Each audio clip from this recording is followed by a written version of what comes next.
नमस्ते जी। योग सिद्धांत सार की चौथी कक्षा में आप सबका स्वागत है। और पिछली कक्षा में हमने ये देखा था योगश्चित्त वृत्ति निरोधः, योगः समाधि। और इसमें मुख्य रूप से पिछले पाठ में हमने वृत्ति को देखा था कि वृत्तियां किन्हें कहेंगे। तो वृत्तियों की क्या परिभाषा हमने देखी थी। वृत्ति अर्थात चित्त का ज्ञानात्मक व्यापार। जो हमारा जो मन है, चित्त है, तो उसमें जो भी चल रहा है, जो भी गतिविधि उसके अंदर हो रही है, तो ये जो ज्ञानात्मक व्यापार है, इसको क्या कहा जाएगा? इसको वृत्ति कहा जाएगा।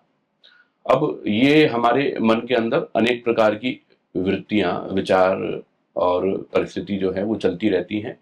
तो जब मन के अंदर बहुत सारे अनेक अनगिनत जो विचार चलते रहते हैं, योग का अभ्यास करने से, योग मार्ग पर चलने से ये जो बहुत अनेक जो वृत्तियां हैं, ये वृत्तियां क्या होती जाती हैं? इन वृत्तियों की संख्या अपेक्षा से कम होती जाती है।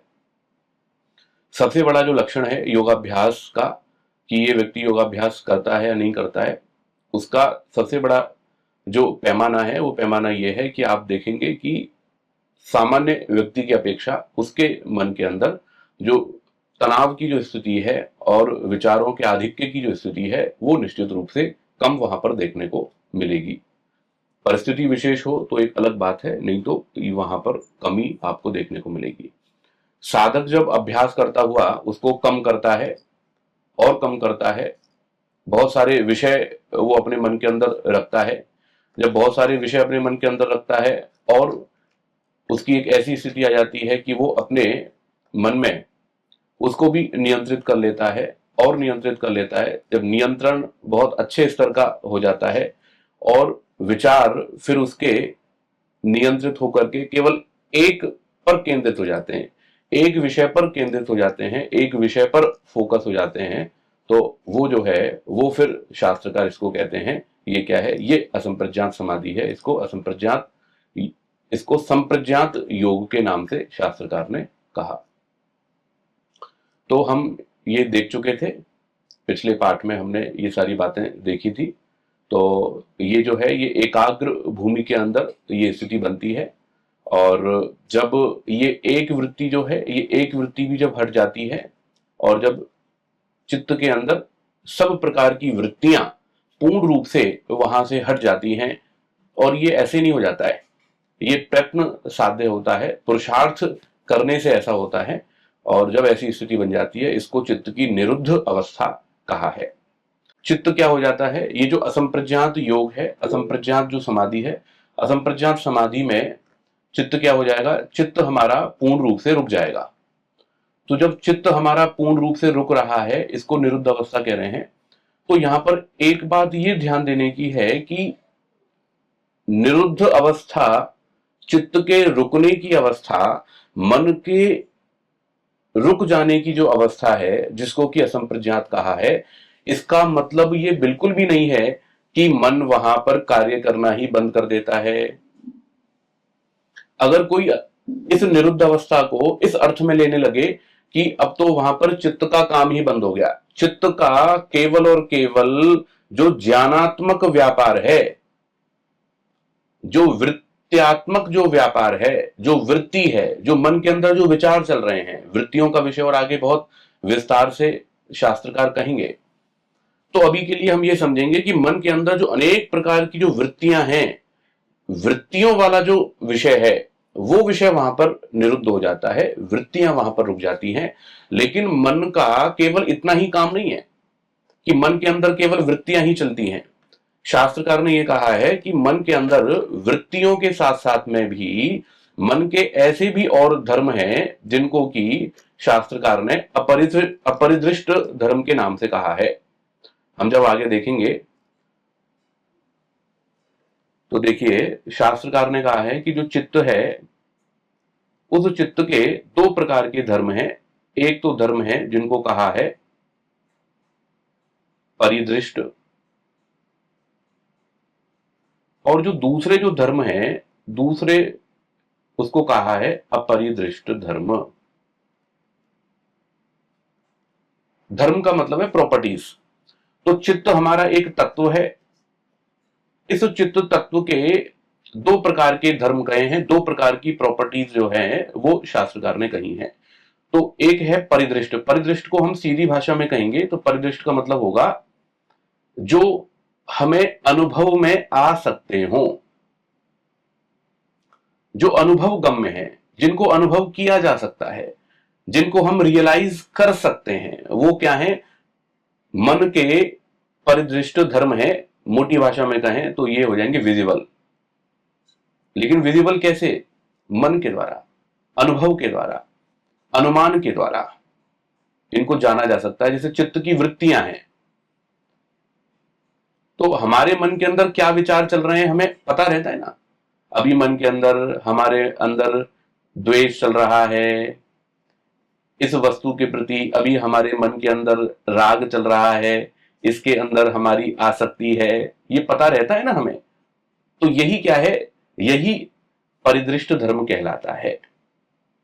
और जो चित्त का जो दूसरा जो धर्म है वो कहलाता है अपरिदृष्ट धर्म, अर्थात वो चित्त के अंदर रहता तो है लेकिन पता नहीं चलता है। उदाहरण के लिए हम यहां पर जुड़े हुए हैं। अब मुझे बताओ, क्या आपको किन्हीं को भी ये पता है कि हमारे मन के अंदर संस्कार कितने हैं? हमारे मन के अंदर क्रोध के संस्कार कितने हैं, लोभ के संस्कार कितने हैं, मोह के संस्कार कितने हैं? ये पता है क्या? दिखते हैं क्या? संस्कार नहीं दिखते। तो ऐसे ही संस्कार हमारे मन के अंदर नहीं दिखते हैं। इसी प्रकार से मन जो है, मन के ही कारण से शरीर के अंदर चेष्टा होती है, मन के ही कारण से जीवन चलता है। ठीक है? इस तरह से जो है शास्त्रकार ने कई सारे जो धर्म है अपरिदृष्ट वो कहे हैं। जैसे समाधि है, तो ऐसे बहुत सारे धर्म हैं जो शास्त्रकार ने करे हैं, जो क्या है? चित्त के अपरिदृष्ट धर्म हैं, जो हमें दिखाई नहीं देते हैं। लेकिन मन क्या है? मन अंदर ही अंदर उन सारे कार्यों को संचालित करता रहता है। शरीर के अंदर गति होगी, चेष्टा होगी, जीवन है, संचरण है, ये जो सारा काम है, ये सारा काम किसके द्वारा होता है? ये चित्त के द्वारा होता है। और यही कारण है, आप देखिएगा, आप सब महसूस करते होंगे कि जब हमारे मन में बहुत क्रोध की स्थिति रहती है, या हमारे मन के अंदर बहुत चिड़चिड़ाहट रहती है, या हम बहुत परेशान हैं, हमारे मन के अंदर तनाव है, तो आप देखेंगे कि शरीर की जो सारी जो प्रक्रियाएं हैं सब बिगड़ जाती हैं। भूख बिगड़ जाती है, पाचन बिगड़ जाता है, नींद बिगड़ जाती है। तो ये सब क्यों होता है? ये सब इसलिए होता है क्योंकि ये जो सारी चीजें हैं, शरीर के अंदर चल रही जो भी एक्टिविटीज हैं, शरीर के अंदर चल रहा जो जीवन है, ये सब सारा जो है ये मन के द्वारा चल रहा होता है। इसीलिए मन हमारा जितना शांत रहेगा, मन हमारा जितना प्रसन्न रहेगा, उतना ही हमारा स्वास्थ्य भी अच्छा रहता है। तो ये दो प्रकार के धर्म शास्त्र में कहे, योग दर्शन में कहे हैं। एक तो परिदृष्ट है और एक अपरिदृष्ट धर्म है। और ये जो परिदृष्ट धर्म है, इसी परिदृष्ट धर्म में क्या आती हैं? वृत्तियां आती हैं। वृत्तियां चित्त का परिदृष्ट धर्म है, परिदृष्ट प्रॉपर्टीज हैं, विजिबल प्रॉपर्टीज हैं, जिसको कि व्यक्ति साधक अनुभव कर पाता है। अब ये जो चित्त की प्रॉपर्टीज हैं, अब इसमें चित्त को हमने देखा था योगस चित्त वृत्ति निरोधः, तो वृत्ति का निरोध।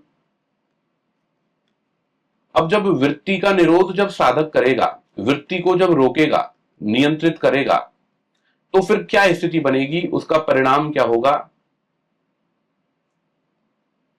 उसका फल क्या होगा? अब उसके लिए शास्त्रकार ने बहुत विशेष बात कही और कहा, तदा द्रष्टुः स्वरूपे अवस्थानम। तदा दृष्टुः स्वरूपे अवस्थानम। जब एक साधक की इस प्रकार की स्थिति बन जाए कि उसके मन के अंदर एक वृत्ति है, या उसके मन के अंदर संपूर्ण वृत्ति का निरोध हो गया, संपूर्ण वृत्ति निरोध हो गया, अब क्या होगा? तो इसको एक उदाहरण के द्वारा समझते हैं। मान लीजिए बहुत जो है अभी बारिश का समय चल रहा है, कई तरफ जो है पानी बहुत बह रहा है। राजस्थान में इधर माधोपुर की तरफ बहुत पानी है। आप देखेंगे जयपुर में बहुत बारिश हो रही है, और भी कई सारे स्थल हैं जहां पर बारिश बहुत ज्यादा है। ठीक है, तो मान लीजिए पानी बहुत आ रहा है, और जब पानी बहुत आ रहा हो और पानी को आते हुए पानी को रोक दिया जाए तो फिर क्या होगा? बहुत तीव्र प्रवाह से यदि कोई पानी आ रहा है और उस पानी को यदि आप रोक देंगे तो पानी कहां बहेगा? पानी अपना रास्ता ढूंढेगा ना। और जहां पर भी ढलान होगा, जहां पर ऐसी स्थिति होगी, वहीं पर क्या हो जाएगा? पानी जाएगा।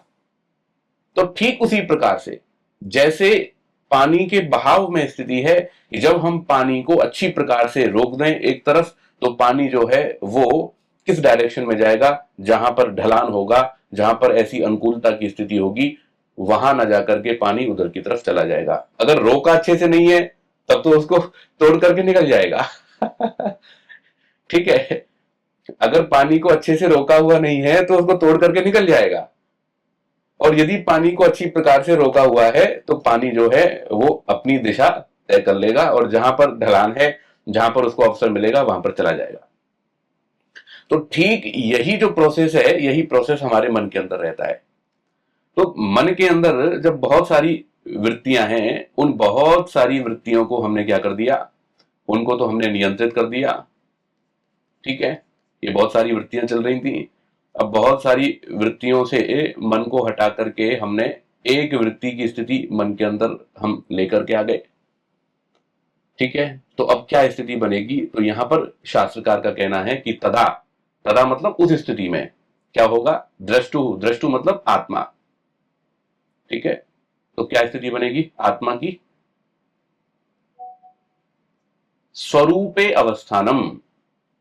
फिर क्या होगा? जब बाहर का प्रवाह तो बंद हो गया, अपना रूप आ रहा है, ना रस आ रहा है, ये यहां पर रूप भी है, रस भी है, गंध भी है, ये पांचों विषय सब तरंगित हो रहे हैं। स्मृति भी चल रही है, याद भी आ रही है, ये भी हो रहा है, वो भी हो रहा है, सब तामझाम चल रहा है इसमें। लेकिन अब क्या हो गया? ये सब रुक गया, और रुक करके केवल एक वृत्ति चित्त के अंदर बनी हुई है। ठीक है, तो अब क्या होगा इस स्थिति में? तो कहते हैं जो आत्मा है वो आत्मा अपने ही स्वरूप में, स्वरूपे, अपने ही स्वरूप में क्या हो जाती है? अवस्थानम, अवस्थित हो जाती है। जैसे ही चित्त के अंदर, मन के अंदर जो बाहर का जो प्रवाह है, बाहर का प्रवाह जब रुक जाता है और उसको विवेक के द्वारा अच्छी प्रकार से जब उसको रोक लिया जाता है और मन के अंदर केवल एक वृत्ति रहती है, तो उस समय में दृष्टा जो आत्मा है वो आत्मा अपने ही स्वरूप में स्थित हो जाता है। ठीक है, अब आप कहेंगे कि कैसे हो जाता है, क्या स्थिति है ये अपने स्वरूप में स्थिति की? तो अपने स्वरूप की स्थिति जो है उसी को ही शास्त्रकार कहते हैं, ये अनुभव का विषय है, और इसको शास्त्रकार कहते हैं आत्म साक्षात्कार। ठीक है, तो ये स्थिति कब बनेगी? ये स्थिति है आपकी एक वृत्ति वाली। जब एक वृत्ति चित्त के अंदर रहेगी तो वो अपने स्वरूप में स्थित हो जाएगा। अपने स्वरूप का मतलब है अब इस समय में उसको प्रकृति की कोई वस्तु उसके मस्तिष्क में नहीं आएगी। ठीक है, ये संप्रज्ञात समाधि कहलाती है, और संप्रज्ञात में हम आगे देखेंगे तो ये अंतिम स्थिति है संप्रज्ञात की। तो इसमें अस्मितानुगत संप्रज्ञात समाधि कहलाती है। तो आत्मा जो है वो अपने ही स्वरूप के अंदर प्रतिष्ठित हो जाती है, मतलब अपना ही साक्षात्कार हो रहा होता है। और अपने साक्षात्कार का मतलब है कि आत्मा अपने ही गुणों से गुणों को साक्षात्कार कर रहा होता है, क्योंकि वस्तु का साक्षात्कार जो है वो गुणों के ही माध्यम से होता है, गुणों के द्वारा। ठीक है, तो अपना साक्षात्कार करता है, एक बात। दूसरी बात, जब सर्ववृत्ति निरोध हो जाएगा तो क्या होगा? जब सारी वृत्तियां रुक जाएंगी तो क्या स्थिति बनेगी? तो फिर यहां पर कह रहे हैं शास्त्रकार कि तदा, उस समय में दृष्टु आत्मा की स्वरूपे, स्वरूपे मतलब ईश्वर के स्वरूप में, दृष्टा जो है वो ईश्वर के स्वरूप में अवस्थित हो जाता है। मतलब जिसको स्वामी दयानंद सरस्वती जी कहते हैं कि जब जीवात्मा बाहर की संसार की वृत्तियों को पूर्ण रूप से रोक देता है, तो उस समय में जीवात्मा ईश्वर के आनंद में मग्न होता है। तो ये जो स्थिति है ये है तदा दृष्टु स्वरूपे अवस्थानम, ये है आपकी ईश्वर साक्षात्कार की स्थिति। ठीक है, दृष्टा की अपने स्वरूप में अवस्थिति।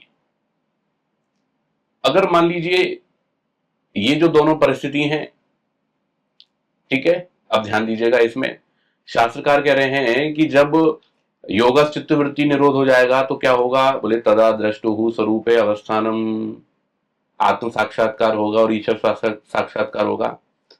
अब आगे की स्थिति क्या है, अगर मान लो दृष्टा की स्वरूप में अवस्थिति ना बने तो क्या होगा, हम जैसे और आप जैसों की स्थिति क्या होगी, भाई उसका भी तो कथन करना पड़ेगा। ये तो संपूर्ण, ये तो योगियों की चर्चा है, ठीक है। लेकिन जो योग की इस स्थिति में नहीं है, नीचे की स्थिति में है, चाहे वो विक्षिप्त भूमि हो, किसी भी स्थिति में हो, वो सब उसको शास्त्रकार ने नीचे की श्रेणी कहा है। तो उसके लिए जो शास्त्रकार ने कहा है, तो कहा है आगे, तो तदा दृष्टु स्वरूप अवस्थानम, और फिर उसके बाद में कहा वृत्ति सारूप्यम इतरत्र, ये है सारूप्यम। ऐसे यदि वृत्ति का निरोध हो गया तो आत्मा और ईश्वर का साक्षात्कार होगा, और यदि वृत्ति का निरोध नहीं हो रहा है तो क्या होगा, वृत्ति सारूप्यम, वृत्ति की स्वरूपता की स्थिति बनेगी। और हम सब जो कुछ भी ज्ञान प्राप्त करते हैं, हम जो कुछ भी व्यवहार करते हैं, हम खाते हैं पीते हैं, रूप रस गंध शब्द स्पर्श, ये वो जितने भी व्यवहार हमारे सुबह से लेकर के शाम तक चलते हैं, बचपन से लेकर के जीवन के अंत तक चलते हैं, हमारी जो स्थिति है वो स्थिति क्या है, वो स्थिति वृत्ति सारूप्यम की स्थिति है। अब ये वृत्ति सारूप्यम क्या है, वृत्ति सारूप्यम का मतलब है सारूप्यता, मतलब समानता। तो जैसी वस्तु है, जो वस्तु हमारे सामने है, उसी वस्तु को हम अपना स्वरूप समझते हैं, बिल्कुल सीधी भाषा में, ठीक है।